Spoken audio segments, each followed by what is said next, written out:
Welcome to the Utah Street Banter Podcast. Welcome, everybody, to another episode here on the Utah Street Banter Podcast. I'm Cody. With me, like always, is Elijah. What's up, man? Not much. Doing okay. How are you?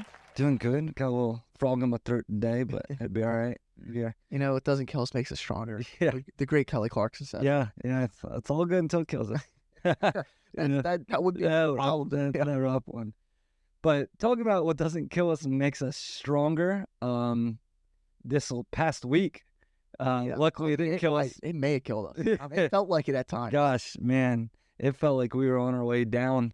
Yeah. But pretty frustrating week, I would say. Yeah. We left last time going, feeling good about our schedule. Remember we did strength of schedule? Yeah. And then we get almost swept twice. Apparently, we just need to talk like every series is the hardest series we have for the rest of the year. Forever. Yeah. We went 1-5 since the last time we spoke. We got swept by the Cubs last week. No need to get into the box scores like we normally do because we lost all of them. It was bad. And then really we should have got swept by the Yankees, but the Yankees. Thank you, Anthony Volpe and Alex Verdugo. Yeah, luckily the Yankees helped us out there. So it was. I don't really have anything good to say about any of it. Even our win wasn't that great. I mean, I guess our win was Henderson hit a bomb, Santander hit a bomb, and then you got everybody hating on Kimbrel again. But that's the first time he's pitched in like a week and a half, it seems like. Also, I mean, you did give up a 3-run home run. He did. I think it's deserved hate. I agree. Yeah, I mean, yeah. But anyway, with the Cubs game, the Cubs series, we were outscored 21-2. So you can talk about our pitch. For those of you that aren't statistically smart, that's not good. Yeah. Yeah. So, pretty rough week. We're 3-7 throughout our last 10 games. But guess what, Elijah? What, Cody? We're still in first place in the AL East. Yeah. What do we have? The third best record in baseball? Third best record. We're only half a game back behind the Guardians. Yeah. Other than that, there's the Phillies. Yeah, We're only 4 games back behind the Phillies for the best. And everybody talks about how great the Dodgers are, and we've got a better record than they did. Yeah. So, I mean, it looks rough, but how about this? To make everyone feel better. Through their last 10, the Phillies are 5-5. Guardians are 4-6. We're 3-7. Yankees are 4-6. Dodgers are 3-7. And the Brewers are 3-7. That's your top 6 teams right there. None of them have above 500. Wow. Yeah, everyone needs this All-Star break. Yeah, I was actually listening to an interview with Mike Elias. He had a good interview the other day and just talking about trade deadline stuff. And, it's funny he brought up that under new management, they're willing to take on contracts. I didn't realize that was a big, like until he said it, because he does pretty good at not like giving too much away on what's happening behind the scenes. So you didn't really know what was happening with the old ownership. Yeah. But just for him saying that, you could just tell like, all right, we got some money back in. So if we get somebody that we have to take on some money, to me, that's like a Scherzer almost, like that type of guy, that they're willing to do that. Yeah, if you need to, instead of giving up more prospects, take more salary, which I think for us just works out perfectly because we don't have a high salary and a new owner that may be willing to spend. Yet again, I mean, you got to think you have an owner that just went from that didn't spend any money at all, really, to having one that if he's going to be willing to spend money, that's got to be the best news ever for a GM, because you had Elias out here doing the best he could and doing really well at it with the scraps of the Rule 5 draft picks and the undrafted free agents and all that stuff. And to give them money is just that. I'm sure that's a nice thing to hear. Yeah, so I was excited to hear that. But we're going to have a little bit of fun today. We're not going to talk about much of the depressing stuff. Yeah, because, hey, we're still in first place, right? So the big thing we're going to kind of hit on today, we got some All-Star game activities happening this week. The Home Run Derby is tonight, but we're not going to talk about that much because it's going to be old news by the time you guys hear this. But yeah, we're going to talk about the All-Star game. We got some fun stuff there. And then we had the draft last night, or well, I guess it was 2 nights ago. It was on Sunday. That I was absolutely thrilled about. Yeah. What a great draft, in my opinion. Another great draft. Last year we had a good draft with Enrique Bradfield Jr. getting drafted. And then the Orioles seem to do it again this year. I'm thrilled. Anyway, we're going to jump into some of the All-Star Game stuff real quick. we got big news, guys. Corbin Burns is going to be started on the mound. Elijah, you may not know this because we did not talk about this before, but has an Oriole ever started the All-Star game before this? I'm honestly not sure. Yeah, I'm not sure either. Yeah, hey, if you guys know, leave it in the comments, guys. But Gunnar is going to start at shortstop. He's going to bat second, and Adley Rutschman is going to start as the catcher, batting eighth. Pretty cool. Hey, you know, you almost wonder if some of the reason Corbin Burns is starting is because he has his catcher, starting with him. And I'm sure both of them aren't going to play that much. You know what I mean? You don't want your catcher catching a ton of them. Maybe he catches 2 innings, 3 innings. So starting on the bench as a reserve is Anthony Santander, and then Jordan Westberg is also there. I'm really happy they got in there. Yeah. So I looked it up, and that probably made us look like we don't know. So he's the 5th Orioles. Okay. Yeah. Steve Stone, Milt Pappas, Jerry Walker, and then Palmer did it 4 times. Oh, Palmer. Okay. I believe Palmer. But I don't know any of those other guys. Yeah, I don't either. But Adley and Burns are the first battery from the Orioles. Really? Yeah. Oh, wow. You know, I would have thought like Palmer and Dempsey maybe. Yeah. That's No, crazy. Never. Yeah. So pretty cool. I mean, it's going to be really fun to watch, especially compared to years past. Last year we had Felix, can't wait to see him again. Cano just didn't have the same year. Austin Hayes, we all know that hasn't. And Adley Rutschman, that was his first All-Star game. The year before that, from 2017 to 2022, we only had one. We had Jorge Lopez. What a change that's made. Cedric Mullins in 21, Means in 19, Machado in 2018, Scope in 17. All right, Elijah, here's my question for you. Okay. Are you ready for this? I'm ready. All right. When is the last time, I'll ask you, you know when now, but in 2016 is the last time the Orioles had more than 4. Yeah. Like we do this time. Name the 5 people. In 2016? 2016, name the 5. Manny Machado. Yes. Adam Jones. No. No? Okay. Chris Davis. No. 2015, right? Mark Trumbo. Mark Trumbo, yes. Okay, so it's Mark Trumbo, Manny Machado, Zach Britton. Yes. Brad Brock. Yes. Darren O'Day. No. No? Is it a position player? Yeah. 2015. 2016, Bob. 2016, sorry. J.J. Hardy. Nope. You want one more? Matt Wieters? Yes, Matt Wieters. So, yeah. How many All-Star games he made? No, you're good. 2016 was Brad Brock, Zach Britton, which it's impressive that you got Brad Brock. That's a tough one. Manny Machado, Mark Trumbo, and Matt Wieters. Wow. So, yeah, I mean, that's kind of a fun one just to kind of think about. I mean, another fun one that I remember, I think it was the Mets, I think that was the 2015 one, where you had Zach Britton, Adam Jones, Manny Machado, and Darren O'Day. That was, I mean, when you think of a core, or maybe it was 2013, because 2013 was Davis, Hardy, Jones, Machado, Tillman. But anyway, we're just going down a rabbit hole here. But one of my favorite ones, okay, so you probably know most of all these, but in 2010, the year I graduated high school, this is a first baseman that made the All-Star game. I think I could give you the guy's first name, but you wouldn't get it. Give it to me then. You want to get Ty Hilton. Ty Wigington. Ty Wigington. I believe he was on the Astros before. No. I don't remember. And in case you're wondering, I got Ty from T.Y. Hilton, the wide receiver. Oh, the Cowboys. That's funny. But yeah, anyway, so that's a crazy one.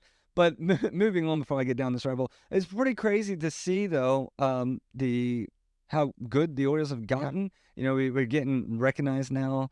I guess they heard our podcast from last week, and then we got some more people in there. We should have thrown some more names out there. Apparently. Maybe Baltimore Orioles players, if you want to throw us some money, we can probably get you in. I mean, yeah, Westberg and Tony will definitely You're take welcome. I mean, I know, Tony, you just went through ARB, so you got a little bit more cash. Yeah, he deserves it. He sure does. Yeah, but anyway, so do you have any players that you're super excited to see in this All-Star game? Yeah, there's definitely a couple. I'm excited. I think kind of everyone is, and I think you could almost say he's overhyped, but also lived up to that at the same time. I'm excited to see Paul Skeens. Yeah, absolutely. I feel like Pirates are not a team I watch very much of, and it's going to be cool to see him. I'm always excited to see Ohtani. That's going to be cool. Mason Miller is going to be awesome to see. Yeah. I'm definitely excited to see Gunnar, too. All the Orioles guys, I'm super excited, but I think Steven Kwan's going to be nice. The Kwan Skeens first step out of the game is going to be really nice to see. Yeah. I don't know. I think it's hard to say you're not excited to see any of them. But just some of the more electric pitchers are always fun to watch. That you don't, especially from the National League side, that you don't get to watch more of. Yeah, I have some weird guys. Okay, so because as an Orioles fan, I'm hoping that we get some pitching, but I don't really know who I really want because I don't know who's a pretender good pitcher. Yeah, like sort of like Jack Flaherty last year. or is he Jack Flaherty this year? Who knows? But so a couple guys that I'm excited to see is Garrett Crochet. I'm excited to see how he does against huge competition. I hope he gets in a big spot where he has to go through, like, I would love for him to go. He probably won't, but I was gonna say Soto, but he's not coming in time. But they're in the same league. oh shoot, what am I talking about? I meant like You can see like a Ohtani, Harper. Yeah, like something like that. Where I meant to say somebody in the Soto Judge category. So like I really want to see him go against really difficult part of the lineup, but I don't know. Just to see, I'm sure other teams are looking for that too. Bobby Witt's gonna be fun to watch. Because I'm a big American League guy. So I'm just, like I said, there's a lot of fun guys, like you said. It's always fun to watch Ohtani. Yeah. And yeah, so I'm just going through it. I'm looking through their lineup again.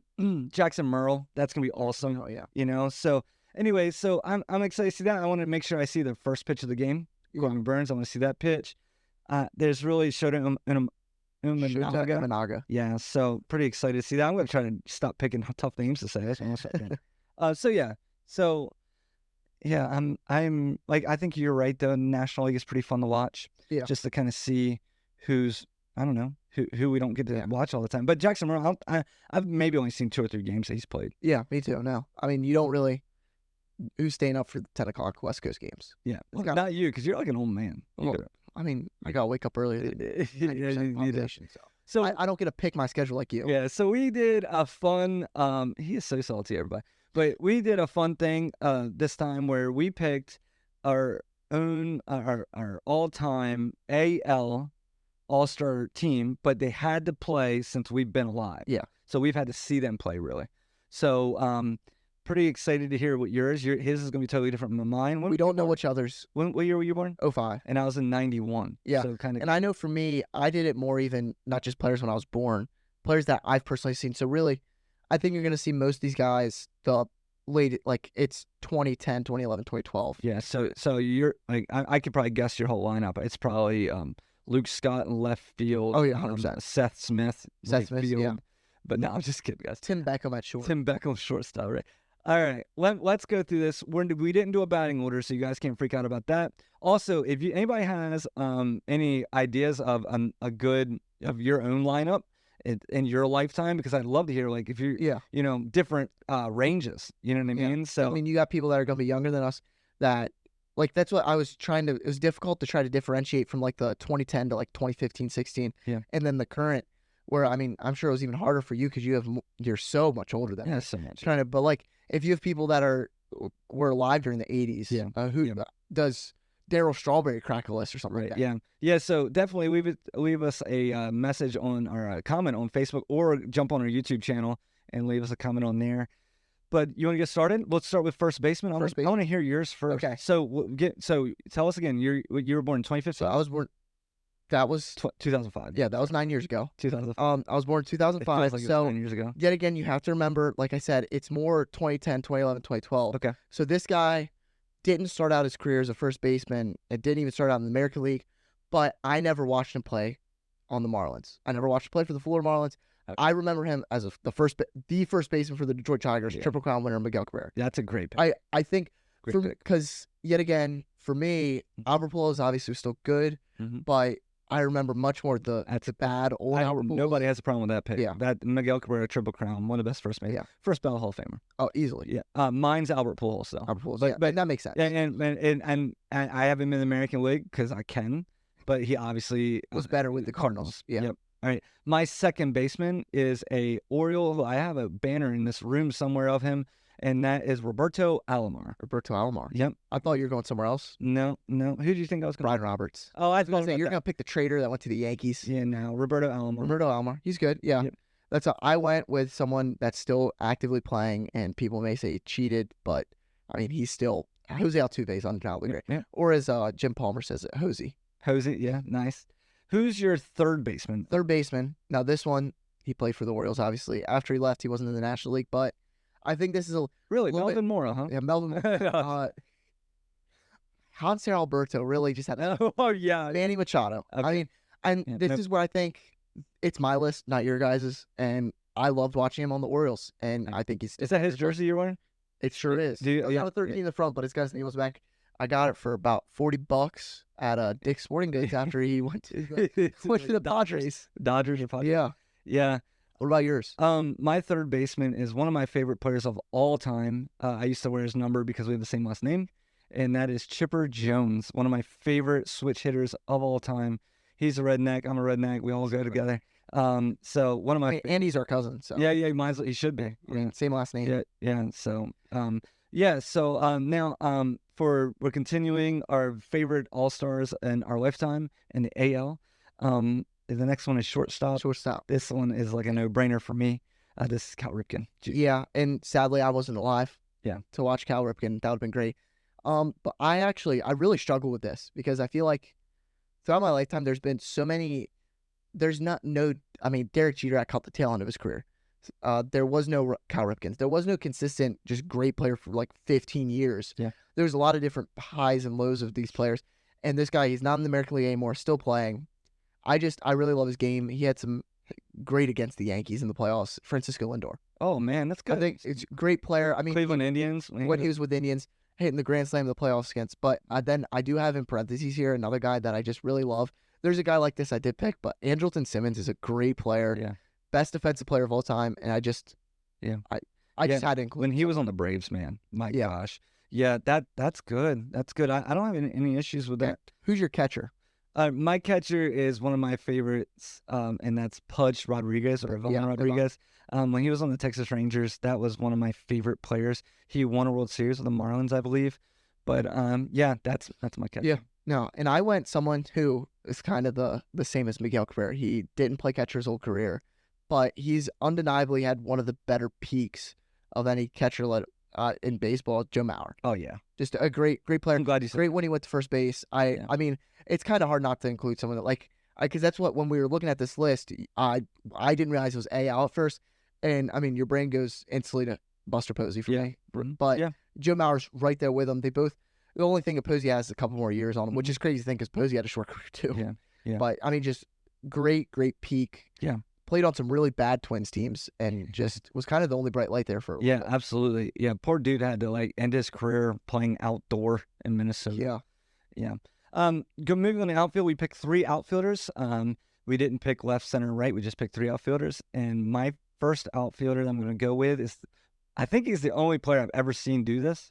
He had his first name on his jersey, and that's Ichiro Suzuki. Yeah. I mean, he only needed one name. Ichiro. Yeah. You can't go for Joe Mauer. You can't just say Joe. Yeah. You don't know who that is. Like, Ichiro is Ichiro. Yeah. How about this cool story about Ichiro? Obviously wasn't even alive when this happened, but when he came over to the Mariners, obviously Randy Johnson wore 51 for the Mariners before him, and he actually called Randy Johnson, thanked him for letting him use the number and stuff. It's just he's a great guy. Yeah, it's really cool. Yeah. For my first one, I'll start off with the funky one, and this I just love. He played in our division, an AL East guy. I just love defense first. Kevin Kiermaier.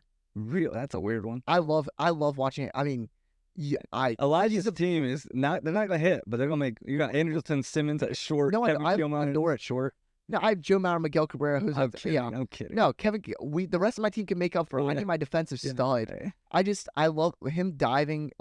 He's the best defensive outfielder of my generation, at least that I can think of. All right, who's your second outfielder? I'll start with this next one. Adam Jones. Okay. I feel like I don't have to explain it. We're all Orioles fans. I think that's a very he was an all-star very many times and probably one of the better outfielders. Yeah, and I'll pick the next one's an Oriole player too. Sammy Sosa. God, that's so stupid. Yep. I'll put him on. No, that's so stupid. Yep. He barely played in the American Sammy League. Sosa. God. Yep. I'm protesting that pick, by the way. Sammy Sosa. He's my. I tried to pick people that were majority in the American League.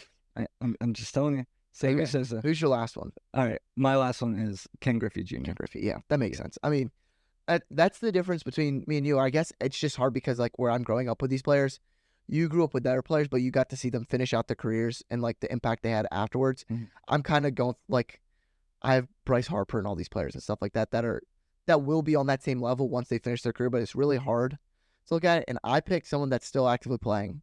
Okay. And I mean, I think he's gonna be a first ballot Hall of Famer by the end of his career. Hopefully with 0 World Series though. Aaron Judge. Yeah, that's a good pick. undeniably best outfielder in the game, best player in the game. I know. Look, I love Gunnar Henderson, but there's just Judge had probably the worst 3 weeks of his career at the beginning of the season, and then still is better in everything. Yeah, I agree. We both picked a DH. Everybody. Who's your DH? So this I feel like was a weird pick. He was an Oriole, but he kind of bounced around his whole career, and he just when I think of DH, there's no like pure DHs anymore. This is a pure DH. Nelson Cruz. Yeah. Man, he was a stud. Yeah, I remember we got him. Yeah. Do you remember how much we signed him for? It was cheap because of his 1 year suspension. Yeah, $8 million. Yeah, and that was cheap then. Yeah, like that was cheap then. For us, my team, we made a trade with another team and brought him to the American League. We traded for Barry Bonds. No, that's oh my god. We made a trade. Yeah, I love how you set these rules for me. No, I'm kidding. That's not. I'm just kidding. No, Edgar Martinez. He's my DH. He is just like, so when I was growing up, he was a DH. Like I'd never seen him play anywhere else. I don't know. So yeah, it just amazing. You couldn't strike him out. He's sort of like the American League version of Tony Gwynn. Yeah, in my opinion, he just made contact all the time. I mean, and I know we both of our second options, but it was real tough to choose between the guys we picked and G-Man Choi. Yeah, but I did have another option here in all seriousness, and Jim Thome was my other option as a DH. But just if you made me make a team and you gave me, I feel like for you it's pretty easy to pick like first baseman and DHs, saying that you grew up through the steroid era. Oh, it's perfect. Lots of home runs. Yeah. Who's your starter? Who's starting your game? So I feel like I probably picked this guy too quickly, but I mean, another first ballot Hall of Famer, Justin Verlander. Oh, that's fine. Yeah, like I feel like there's so many pitchers it's hard to pick from. Yeah. But I feel like where I grew up, I was coming into the tail end of a lot of really good careers, and then like guys like Verlander or Scherzer. Yeah. That's what I really. If you tell me, think of the greatest 3 pitchers I've ever seen pitch, it's Clayton Kershaw, Justin Verlander, Max Scherzer. But I picked the one that spent the most time in the American League. Yeah. What about you? Mine is going to be Randy Johnson. I mean, the big unit. Yeah. So that I can't. I'm really surprised you let Cole Irvin on your team. Damn. Yeah. And then we both picked a relief pitcher. I picked the best relief pitcher of all time. Yeah. And that's Mariano Rivera. And I didn't feel like I called enough of his career to give it to him. And then I just let my Orioles bias fully and just picked Zach Britton. Yeah, I mean, he had possibly the greatest peak of any relief pitcher. I have no problem with that. Yeah, I think the worst thing he ever did was, this isn't a Yankee hater version. He went to the Yankees, but he let them keep him in the setup role. Yeah. So that's where you look at Josh Hader, where he sort of forced himself, like, if I'm signing somewhere, I'm closing. That didn't really work out for him though. Not yet. They're a game back now. So I'm not talking about for the Astros. I'm talking about for him personally. Yeah. Luckily, they had Ryan Presley, one of the other good closers. So true, but yes, that's fun. I mean, I don't have any issues. Kevin Kiermaier's the only question, but that's fine. No, that's what I figured. I'd do one funky pick, and you're fine. Yet again, I don't think if you ask anybody to do like from my time period, you're rarely gonna have any overlap. There's just so many different players, and there's no just clear yeses. Yeah, I feel like so. It's definitely I thought I made my. Yet again, it's my list. I have no problem with it, bud. You pick Sammy Sosa. Because he's for his 1 year in the American League. I was getting ready to wear his jersey here, but then people were going to wonder why I was wearing a Cubs jersey. I love Sammy Sosa. After the Cubs swept us. Yeah. Oh, dude. Yeah. I'm glad I didn't do that. Yeah, I'm glad I didn't do that. All right, guys. Moving on. Obviously, All-Star Game is going to be a fun game to watch. I'm excited about it. Luckily, we should have an Oriole in there almost throughout the whole game as they start subbing Westberg and Santander in there. But yeah, the only thing that's pretty crazy in my opinion is that we have no relief pitchers like we did last year. Actually, we had 2 this year. Our bullpen's been struggling. Kimbrel should have been there. Yeah, you're over, what's his name? But Clay Holmes. But moving on, I want to hit the MLB draft real quick. We had, I cannot believe how good of a draft we had, especially our first pick. We picked my least favorite college of all time, which is... He's a biased Duke fan, so just take that with a grain of salt. All right, but we picked my favorite player in the entire draft, Vance Honeycutt. And that, when I say my favorite player, that doesn't mean he's the best player. He's just my favorite player in the draft. He played, obviously, for the Tar Heels this season. He had 28 home runs, 28 stolen bases. The only thing he kind of struggled with a little bit were strikeouts. But Elijah has a really good summary written up, and I'll let you. So he has a career 1.050 OPS, which is pretty darn good Yeah. when you're one dot. And for his career over 3 seasons with the Tar Heels, he has so I caught his tools, like his tool rankings by the MLB. The only one that's below 50 is his hit tool.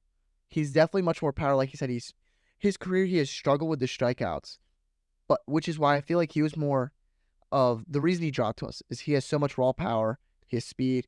It's kind of just he strikes out a lot, and I feel like that's something the Orioles can fix, and that's why they took him here. They feel like they can make him a good player. Yeah. He is someone I could see having major league impact in a year.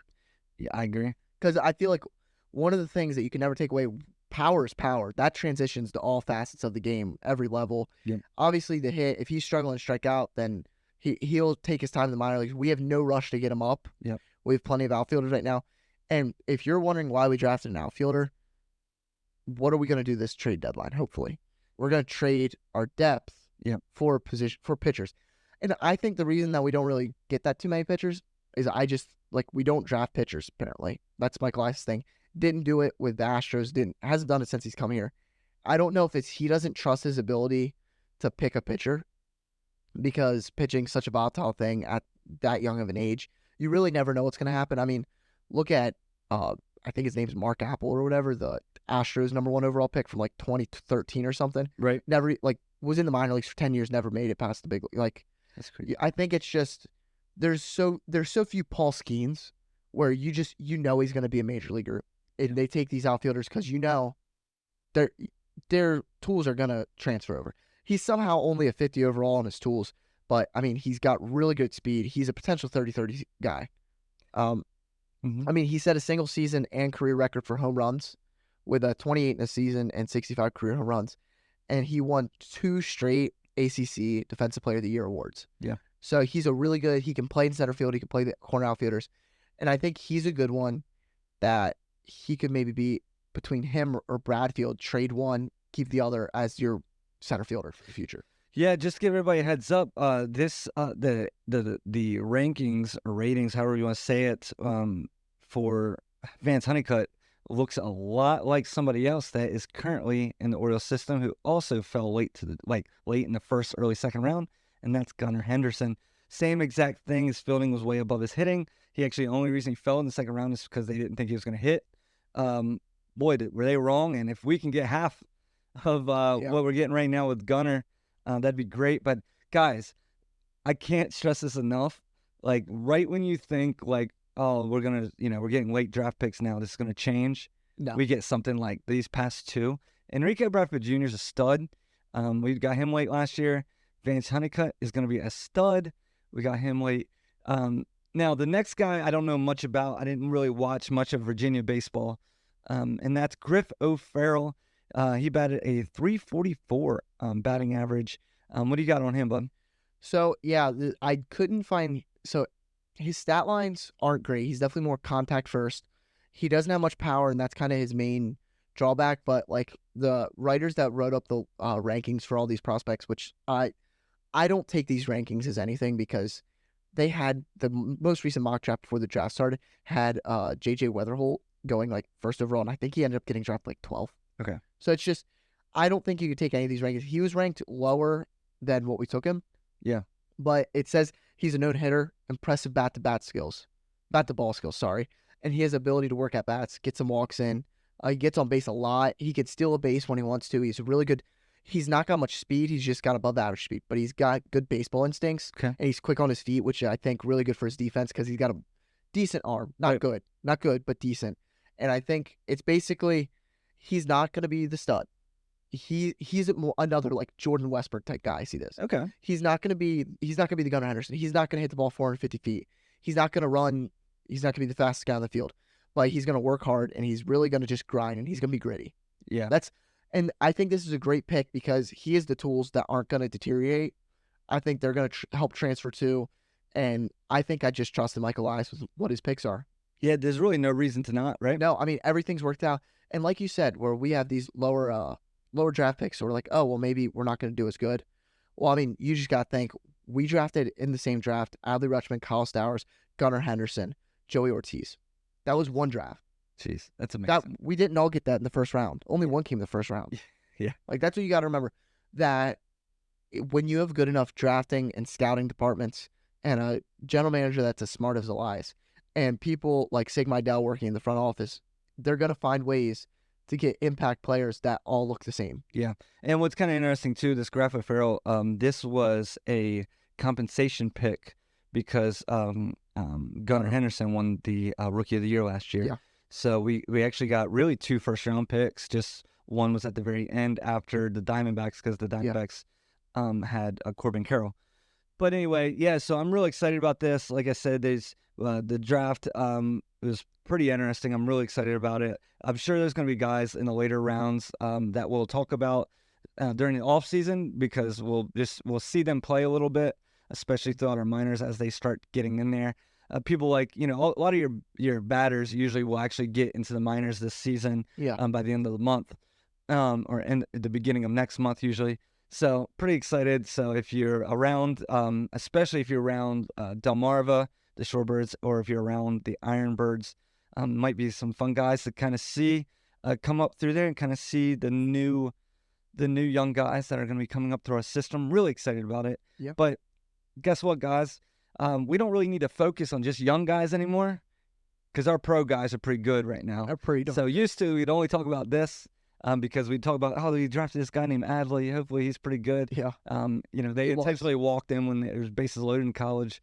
So now he's in the pros. Gunner, so we got a really fun All-Star game coming up. We got a fun week. Elijah, we got some fun things planned for this week, right? So looking into the future, we have been brainstorming trying to spice things up around here and try to get some interesting stuff. So if you look forward a week from now, we'll play a series against the Rangers, the Marlins, and Padres. But after that series, July 30th, there's the trade deadline at 6 p.m. that day. And obviously we're hopeful that the Orioles are trading for somebody. So this is more, I'm going to be open to you and tell you guys what we're going to do. And I am going to expect something in return for this. I really need you guys to come through because our social media activity has been kind of lackluster. You guys are failing us, okay? You're listening, you're liking, but you're not really commenting. And we really want you to comment. We're going to put out some polls. We want you to answer these. Who are some guys that you want to see the Orioles trade for? Who are some prospects you want to see the Orioles get rid of that you think could be interesting? Just give us some names that you want us to talk about because we are open. We always want new ideas. We really want to know who you think. Is there some underrated reliever on the A's that you think we're going to go get that's not Mason Miller? Let us know. I'll deep dive. I'll research into him. I'll put a package together of what we think we can get for him. And so next episode, when you come back, All-Star Game is going to be all wrapped up, and we'll have this Rangers series wrapped up. We're going to go full deadline. We're fully preparing, talking about it. That's all we're really going to be talking about. We're going to talk about who we think we can get trades for, who we might trade away. And I know we've been touching on it a little bit probably each time we come on here, but it's really, we're getting to the crunch time. We got 2 weeks left before it happens. And we really want to know what's the state of the fans. Obviously, me and Cody, we're fans, but you guys are all fans too. Whatever I feel might not be how 95% of everyone else feels. Yeah. So we want to really just get everyone active because when you give us a name, we're going to talk about it. We're not just going to be like, oh, we don't like you. We're not going to talk about that name. Right. And we're really trying to change this thing up. And we'll come on 2 weeks from now after the deadline's over and hopefully recap about getting a whole bunch of studs. Yeah. I'm excited for it. Yeah. So you can definitely go on and, go on our Facebook page or Instagram page. You can go on our YouTube and put any ideas that you have of who, you're thinking about that the Orioles should try to get. Yeah. I don't think there's any bad advice. I mean, no. Unless you're saying something crazy, but yeah, so obviously we'll entertain anything and just kind of, we want to hear your thoughts, So maybe it's totally not what we were thinking. And then you're probably going to be the right one. Yeah. So that's the thing because we think the way we think. And I think that's how everyone is, though. Yeah. And if I have my mindset on these 4 pitchers, but there's someone from the Mets that I don't even know exists because I don't watch the Mets. But maybe you have a brother that's a Mets fan and you see this guy and you think he'd be a nice rental or something like that. Yeah. Just anything like that would be great, guys. Yeah, let's see how we do. Reach out to us. Let us know. Remember, we're on Facebook, Instagram, we're on X, we're on YouTube. please like, follow us, message us, subscribe, whatever you got to do just to let us know that you're there. We appreciate, like Elijah said, our listeners. We can see you listening. We can't thank you enough. We see all of our subscribers on YouTube. Can't thank you enough. Let's hear your voices. And we can't wait to see you next week after this All-Star game. We're pretty excited for it. But until then, thank you everybody for listening to another episode here on the Utah Street Banter. Can't wait to see you next week. See you guys. See ya.